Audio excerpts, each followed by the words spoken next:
EP1. Quando o desconforto bate à porta. Pois é, né? E o desconforto chegou. E como esse maldito, ele não traz nenhum cafezinho pra gente poder iniciar o nosso bate-papo, a nossa conversa, ele chega já arrebentando a porta com os dois pés. E aproveitando que ele já tá aqui, eu quero chamar ele pra trocar uma ideia, né? Pra ver qual que é a dele. Ele tá aqui enchendo meu saco aqui. E seja muito bem-vindo ao meu primeiro Divaneios, que é literalmente um espaço, meio meu consultório, meio divaneio. E totalmente um lugar onde eu quero falar sobre aquilo que me dá na telha, tá? Totalmente sem filtro. Sem roteiro algum. Tirando essa intro que eu decorei pra não parecer um desastre total.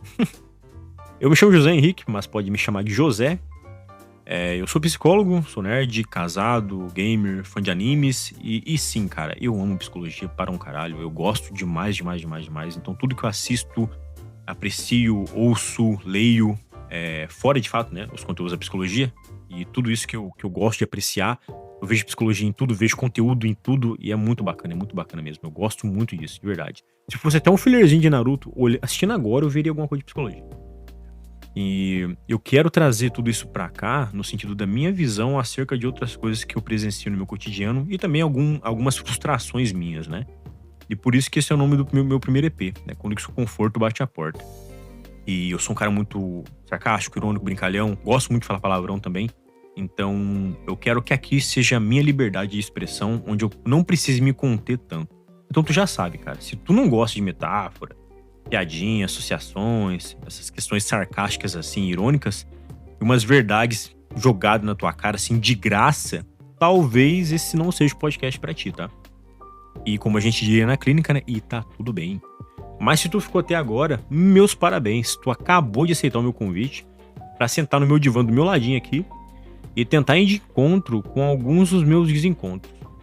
Basicamente é isso, tá?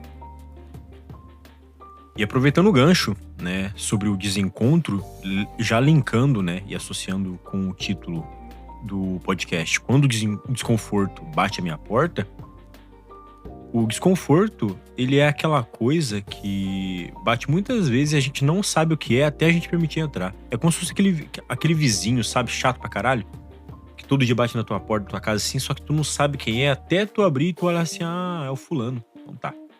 Basicamente esse é o desconforto. A gente só sabe o que é quando a gente permite que ele entre.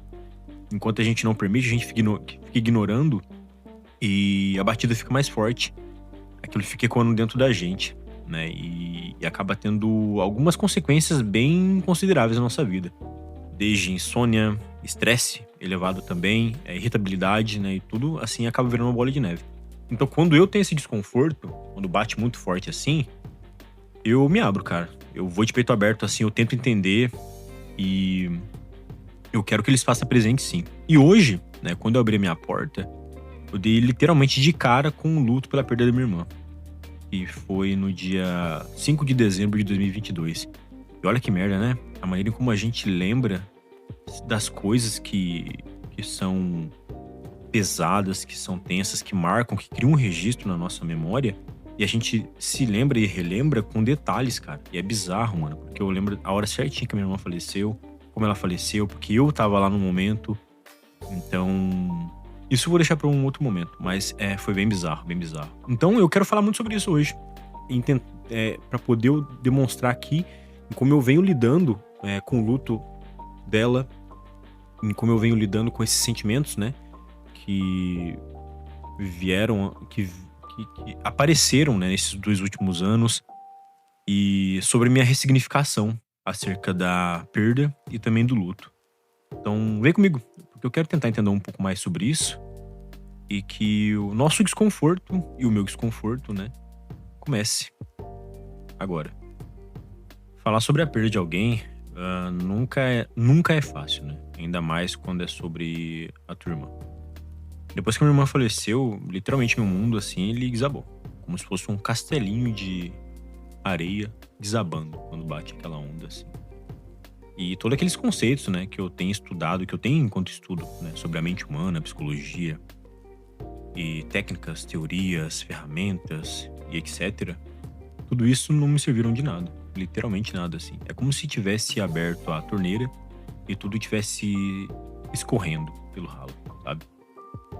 E foi nesse momento, assim, de fragilidade que eu percebi a importância de eu não ser tão potente assim.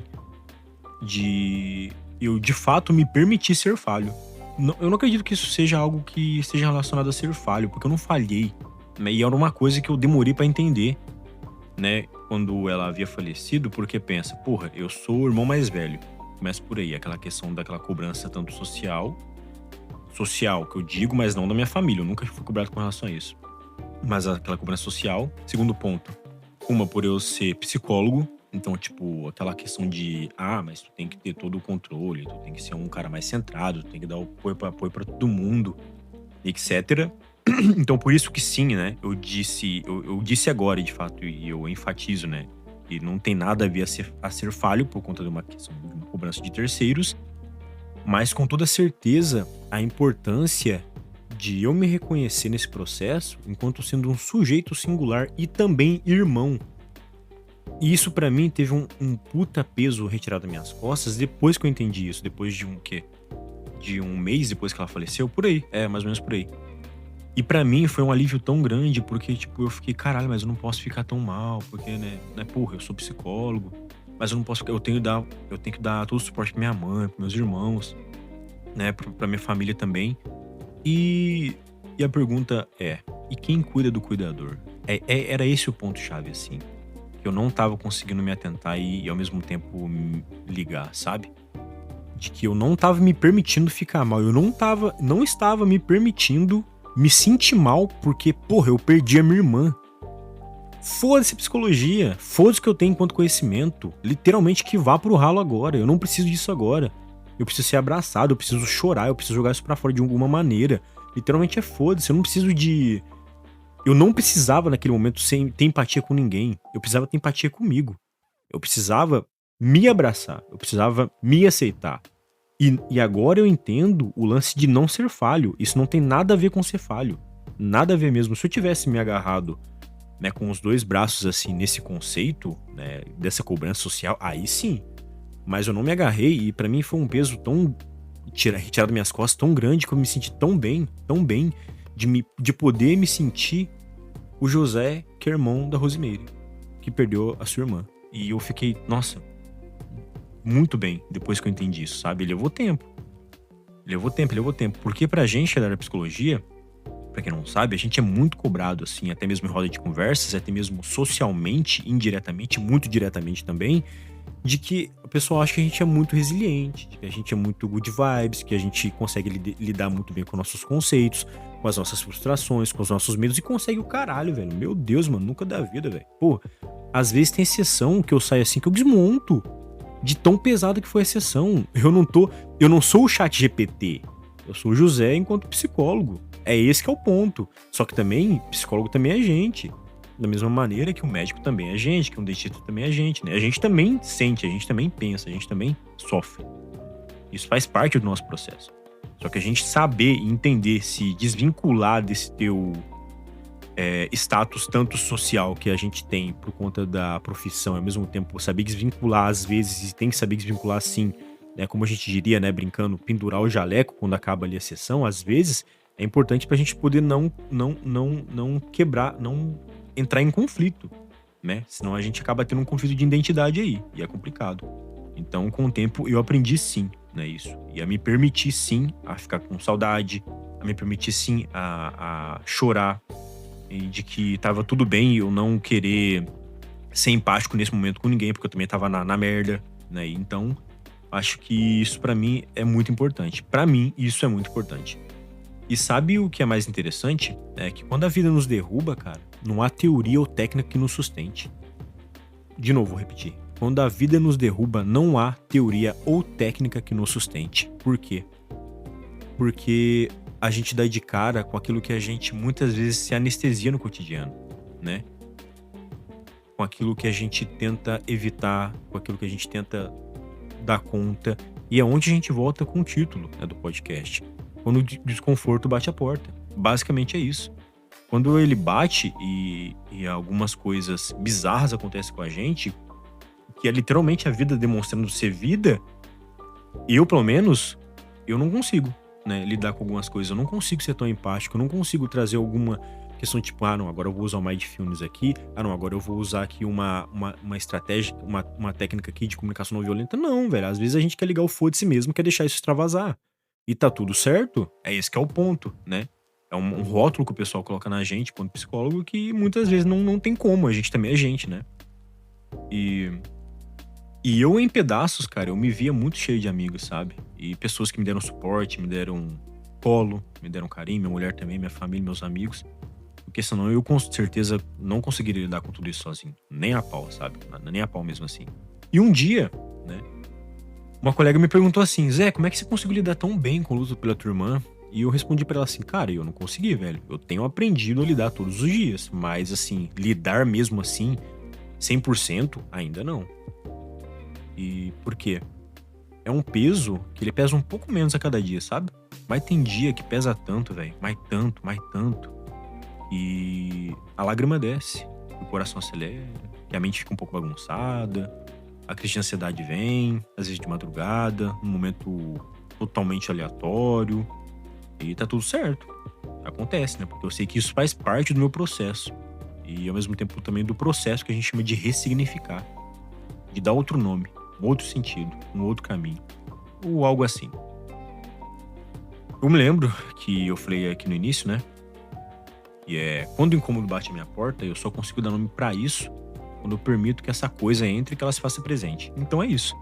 É sobre bater de frente, cara, com o que eu mais temo, aquilo que falta, né? Seria a falta, seria a ausência, o vazio, né? Sobre esse sentimento do luto, que era uma luta constante. E é isso mesmo que tu ouviu, tá? Era uma luta, por quê? Eu entendi que era uma luta perdida eu bater de frente com uma coisa que eu tenho medo. Como assim, José? E eu entendi que o meu luto, ele me deixava muito mais angustiado porque eu entendi há uns 2 meses atrás que o meu ponto principal pra poder lidar um pouco melhor com essa merda é entender o fato de que eu tenho medo da morte. E lidar com a morte, pra mim, é um conceito muito complicado e delicado e difícil. Porque eu tenho medo de morrer. É esse que é o ponto. E lidar com o fato de que a gente vai morrer me assusta para um caralho. Soren Kierkegaard, um filósofo dinamarquês, ele dizia sobre a espiritualidade, para ele, a espiritualidade ela é infinita. O espírito é infinito, digamos. O espírito é infinito, era isso. E o corpo, ele é finito. Ou seja, o corpo, ele é um começo, meio e fim. O espírito, ele é um começo e eterno. Então são coisas que não tem como a gente escapar. E talvez o que eu tenha que encontrar agora, para poder melhorar um pouco mais assim, minha ressignificação, é um ponto em que eu consiga me confortar acerca do fato da nossa finitude. E é esse que é o ponto, tá ligado? Que pra mim faz muito sentido. Que eu parei de lutar. Porque eu entendi que, de fato, a ausência da minha irmã é aquilo que eu tanto temia. Que é a morte que chega pra cada um. Só que quando essa merda bate na bunda da gente do nosso lado, fica pior. E treme as nossas pernas de um jeito assim, bizarro. Bizarro mesmo. Então era esse um dos meus pontos. Que eu tava lidando muito com o luto da minha irmã. Pra poder melhorar a minha aceitação com relação a ela, era eu aceitar o meu medo também. E pra mim, olha pra vocês verem, 2 anos e 9 meses. Eu me dei conta disso mês passado agora, quando eu fui pra Minas pra visitar meus pais lá. E era um dos meus medos era ir ao cemitério. Por quê? Porque eu sempre ficava me questionando no ponto de, cara, eu tenho que ir lá visitar minha irmã. Eu tenho que ir lá olhar minha irmã, eu tenho que ir lá no cemitério e tal e pá. E eu me dizia, mas cara, não faz sentido eu ir visitar alguém que não tá mais aqui. Não tem nada, não tem ninguém pra poder me receber lá. Porque o conceito de visita, ele funciona como, né? Visitar alguém, ou então tu ir, né, ver alguém, é quando há um local pra tu conhecer, então encontrar alguém que por cortesia ou afeto, e tu se refere ao ato de ir ver alguém, que tem alguém, alguma coisa ali te esperando. Mas lá não tinha nada me esperando, velho. Nada, ninguém. Só apenas um túmulo, uma cruz, o nome dela lá, e uma amontoada de terra. Me dói dizer isso? Hoje em dia não mais. Por quê? Quando eu fui visitar ela, não fui visitar ela, quando eu fui ver ela, né, que eu ressignifiquei esse conceito, eu entrando dentro do cemitério esse ano, eu percebi que não tinha nada mais ali. Não havia mais nada ali. E eu entrei com uma paz tão grande no meu coração, assim, no meu peito, que eu saí de lá muito bem mesmo, de todo o meu coração. Por quê? Porque eu percebi que o que eu preciso com relação a ela, eu já tenho comigo, que são as memórias, as nossas lembranças, a nostalgia, o tempo que a gente ficou junto, algumas mensagens que às vezes eu revisito sim, alguns áudios que às vezes eu revisito sim, mas pra mim é muito funcional, não é algo que paralisa o meu cotidiano, que me deixa mal, que me faz perder sono, que me faz ir pra terapia. Então é esse que é o processo do ressignificar. Às vezes, pra gente ressignificar alguma coisa, a gente tem que voltar, tem que ir de encontro, tem que reviver, tem que trazer à tona. E vai machucar para um caralho. Com toda certeza. Mas é importante. Porque isso pra mim foi muito importante pra eu poder, além de ressignificar o meu conceito de visita e também o meu luto por ela, foi também pra eu perceber o quanto eu cresci nesse tempo. E eu cresci demais. Muito mesmo, assim, de um mês pra cá. E vocês conseguem perceber, cara, o poder de uma palavra num contexto? De eu apenas vou ao cemitério e eu vou visitar alguém no cemitério? Cara, é muito bizarro, mano. É muito bizarro. Pra mim faz muito sentido. Depois que eu ressignifiquei esse conceito, e pra mim fez muito sentido e eu não me senti tão mal. Nossa, não mesmo assim, eu tô muito em paz comigo, tô muito em paz. Porque esse sentimento assim, ele já me acompanhava há uns 2 anos já. É quando eu fui mês retrasado lá pra Minas e eu fui ao cemitério, não visitei, mas eu fui ao cemitério pra tentar entender esse sentimento e que me gerava muito desconforto. Eu percebi que, novamente, né, lá não havia mais nada. O que havia com relação a ela estava dentro de mim. E é isso que pra mim importa, né? Cara, eu amo psicologia, mano. E o que eu faço, na moral, e pra mim a psicologia eu uso muito das ferramentas dela no cotidiano, que me fazem sentido, que me fazem bem e que me ajudam pro que eu preciso também, sabe? Então, é isso. Eu tive que ir lá no cemitério pra tentar entender o que me aguardava ou não lá. E de fato, nada me aguardava. Eu só fui ressignificar um sentimento aí que eu não tinha nome ainda. Então, cara, eu acredito que para um primeiro EP é isso. Eu só sei que pra mim foi muito libertador estar indo lá. E é isso, pessoal. Espero que tenham entendido, né, que pra poder dar nome pra alguma coisa é importante tu deixar ela entrar. E que se tu quer entender um pouco mais daquilo que te aflige, que te faz doer aí dentro, tem que revisitar sim. Tem que trazer à tona, tem que chamar pra perto. E tomar um café com essa merda. Porque senão as coisas não tem como elas terem um outro caminho se a gente não der o primeiro passo. Esse é o ponto. E se a gente não... são com pequenos passos que a gente consegue caminhar longas distâncias, sabe? Eu percebi que eu caminhei um monte nesse mês retrasado e até agora. De verdade mesmo. É bom falar. Eu acho que a segunda vez eu acho que eu falo sobre o meu medo da morte. E eu quero talvez trazer isso em alguns outros momentos, porque pra mim é importante. Abordar sobre isso, falar sobre isso é importante. Pra poder eu tentar dar um outro nome, um outro sentido, um outro caminho, um outro significado pra isso daí. Porque a finitude é o que nos aguarda, não há muito o que fazer, mais o que eu posso fazer enquanto conforto até ela chegar. É esse que é o meu, que é o meu ponto. Então, meu muito obrigado, né, pra vocês que ouviram até aqui. Demorou um pouco para ser esse podcast, mas eu acho que eu deixei só sair. Eu tinha um roteirinho aqui, mas eu não quis seguir, porque senão ia ficar muito mecanizado. Eu agradeço de coração por todo mundo que me ouviu até agora. Lembrando que é o meu primeiro podcast, então eu vou me testando, eu vou me jogando aos poucos por aqui. E pra quem não me segue nas redes sociais ainda, só tu me seguir lá por José Henrique Mudo, José Henrique Mudo.pc, com H. Então, é isso. E até o nosso próximo encontro no Divaneios.